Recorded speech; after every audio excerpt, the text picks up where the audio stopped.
So all traumatized people, the very definition of trauma is that there's an inability or difficulty with accessing or maintaining access to the safety state.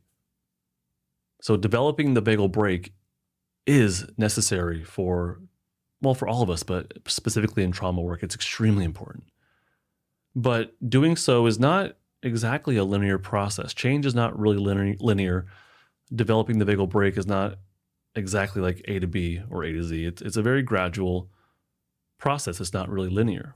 This means that there's going to be obstacles along the way, and that could be real life external obstacles, like literal safety problems. Or maybe in your home, there's a lack of co-regulation that just kind of feeds into and continually reinforces that stuck defensive state. There also could be internal world obstacles, like maybe you have a chronic illness. That's going to really put some obstacles, some bumps in the road in your process of building your vagal brake, if that's what you're working on.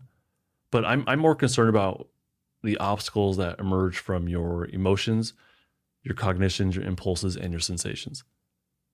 As you gain more access to your safety state, what ends up happening is that the stuck state begins to emerge, or polyvagal ladder climbing, or polyvagal ladder climbing happens. So as you get more access to your safety state, you'll go from shutdown up into your fight sympathetic state.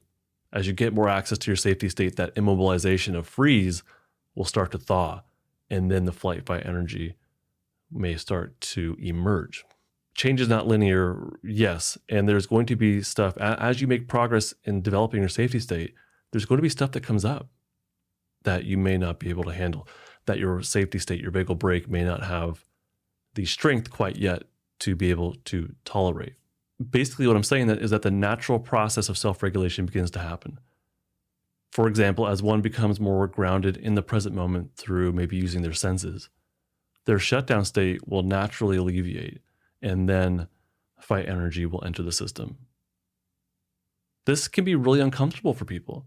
And so what ends up happening is that it's experienced not as power, but maybe as anger, maybe as uncomfortable anger. And so they go right back down into their shutdown state, being unable to really embrace and feel that level of mobilization. Nope, change is not linear. There are going to be moments that feel like progress, and there's going to be moments that feel like setbacks. That is the normal process of change. I know it's frustrating, but that is the normal process of change in general. And when it comes to this polyvagal stuff, developing the safety state, you'll feel steps forward. But yeah, along the way, you'll probably feel like you're taking some steps back as well.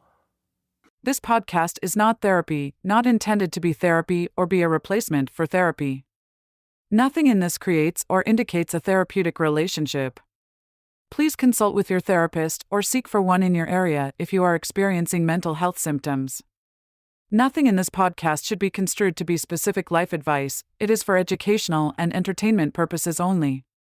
More resources are available in the description of this episode and in the footer of justinlft.com.